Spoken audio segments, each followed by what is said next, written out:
स्थावर जंगम कीट पतंगम घट राम समाना। ये भेद प्रतीति जी ज्ञान के नाल खत्म हो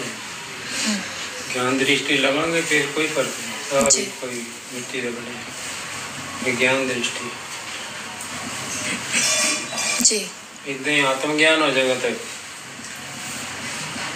वो सूक्ष्म दृष्टि है वो इतने दिखाई के मिला वो सूक्ष्म है दृष्टि उदाहरण वास्ते ठीक है कुत्ता बिल्ला सब भी कोई मिट्टी से बने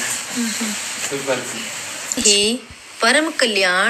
यानी मोक्ष का हेतु यानी साधन है, क्योंकि भेद प्रतीति का निवर्तक होने के कारण केवल्य यानी मोक्ष की प्राप्ति ही उसकी अवधि है। ज्ञान हो जाएगा मैं कौन तुम कौन सा अभी कोई मिट्टी कितना राग द्वेष करना छूट जाए मुक्त हो ज्ञान ज्ञान के नाल कौन पत्नी कौन पति कौन मैं कौन तू था भी कोई मिट्टी बंधन खत्म मुक्त पहला तो ये बंधन तो मन्नी बैठे है ना मेरा मेरा संबंध जोड़ के मन्नी बैठे मुक्त तो पहला तो ये मोक्ष के लिए मोक्ष अकार्य अकार्य नाल मुक्ति ले जी अकार्य का मतलब कर्म नाल मुक्ति ले हुण मेरा पति मेरी पत्नी मेरे बच्चे या मेरा मकान ये को कर्म ना थोड़ा टूट रहा है तो ज्ञान हो गया तो मेरा तो कुछ है ही नहीं जगत कोई चीज है ही नहीं मेरी तो मैं एवं ही ना बजा तो मैं खुद अपनी मूर्खता ना बजा बैठा थी ना मुक्तता मैं पहले ही से ब्याह कराया था बंदे बच्चे पैदा किए तो बंदे मकान खरीदे तो बंदे मुक्तता पहले तो ही ज्ञान हो गया तो मुक्ति तो पहले ही मुक्ति क्या अकार्य मतलब मुक्ति कर्म से नहीं होती तुम तो पहले ही नित्य मुक्त हो तुम तो अपनी मूर्खता से बंधे पड़े आपको बांध के बैठे हो खुद और जो मर्जी छोड़ दो जिम्मेदारी होंदी छोड़ी नहीं जाती ना कहंदे जिम्मेदारी होंदी छड्डी नहीं जाती वो नहीं छड्डी जाती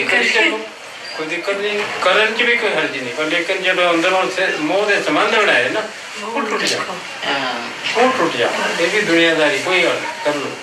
ਉਹਦੇ ਚ मैं तू मेरा तेरा भी कर लो कहन च कोई हर्ज नहीं लेकिन अंदरों अगर साडा किसी नाल संबंध नहीं है तो ਅਸੀਂ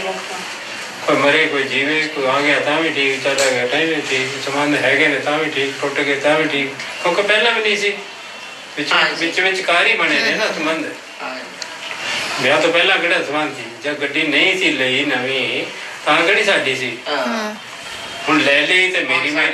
ਹੁਣ ਉਹਦਾ ਜਿੰਨਾ ਵੀ ਨੁਕਸਾਨ ਹੈ ਜਿੰਨਾ ਵੀ ਉਹਦਾ ਕੋਈ ਐਕਸੀਡੈਂਟ ਦਾ ਨੁਕਸ ਹੈ ਦਰਦ ਹੈ ਉਹਨੂੰ ਤਕਲੀਫ ਹੁੰਦੀ ਹੈ ਕਿਉਂ ਜਦੋਂ ਦੀ ਮੈਂ ਕਰ ਲਈ ਮੈਂ ਖਰੀਦ ਲਈ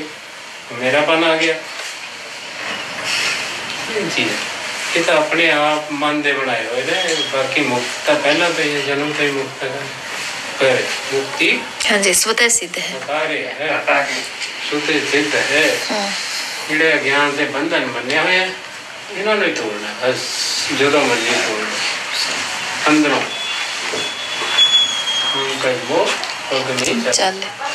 ਜਿਹੜੇ ਪਿਕਚਰ ਜਿਹੜੇ ਉਹ ਇਹ ਨਹੀਂ ਚੱਲਣ ਦਿੰਦਾ मोक्ष अकार्य अर्थात स्वतः सिद्ध है इसलिए कर्मों को उसका साधन मानना नहीं बन सकता क्योंकि कोई भी नित्य यानी स्वतः सिद्ध वस्तु कर्म या ज्ञान से उत्पन्न नहीं की जाती। महाराष्ट्र जी धरती संतां दी वो भी बड़ी संत तुकाराम नामदेव ज्ञानेश्वर ज्ञानेश्वर ਇਹਦੇ ਵਿੱਚ ਨਹੀਂ ਹੈ ਕਹਾਣੀ ਦੇ ਵਿੱਚ ਅੱਛਾ ਜੀ ਤੁਕਾਰਾਮ ਨਾਮਦੇਵ ਇੱਕ ਸੰਤ ਹੋ ਉਹ ਤਿੰਨਾਂ ਦੀ ਹੁਣ ਪਤਾ ਨਹੀਂ ਇੱਕ ਮੰਦਿਰ ਜੀ ਕਿਤੇ ਇਕੱਠੇ ਹੋਏ ਨਾ ਅਮਰ ਜੀ ਹਾਂ ਜੀ ਇੱਕ ਦੀ ਪਤਨੀ ਮਰ ਗਈ ਥੀ ਉਹ ਤਿੰਨੋਂ ਇੱਕ ਥਾਂ ਤੇ ਇਕੱਠੇ ਹੋਏ ਉਹਨਾਂ ਨੇ ਆਪਸ ਚ ਰਾਏ ਕੀਤੀ ਵੀ ਕਹਿੰਦਾ ਮੈਂ ਵੀ ਆਪਣੀ ਅੰਦਰ ਜਾ ਕੇ ਮੰਦਿਰ ਅਰਦਾਸ ਕਰਨੀ ਕਹਿੰਦਾ ਮੈਂ ਵੀ ਕਰਨੀ ਉਹ ਕਹਿੰਦਾ ਮੈਂ ਵੀ ਕਰਨੀ ਕਹਿੰਦਾ ਵੀ ਇਕੱਲੇ ਇਕੱਲੇ ਜਾਵਾਂਗੇ ਆਪਣੀ ਆਪਣੀ ਕਰਾਂਗੇ ठीक है चले गए उन्हें अरदास की उन्हें भी की तो बाहर आके इकट्ठे होकर कहते भी अपना माँ भी तू की अरदास की तू की आपको से मित्र दी गए खबर याद करनी है। हाँ जी महाराज जी, फिर उन्हें किया था ना कि अच्छा हुआ मेरी पत्नी मर गई, रब तेरा लख लख शुक्र, मेरे को आंधे को रोक दी थी। एक दी पत्नी मरी सी, एक दी पत्नी बड़ी कपत्ती सी, डंडा लेके मारती थी, गाला भी कढ़ सी डंडे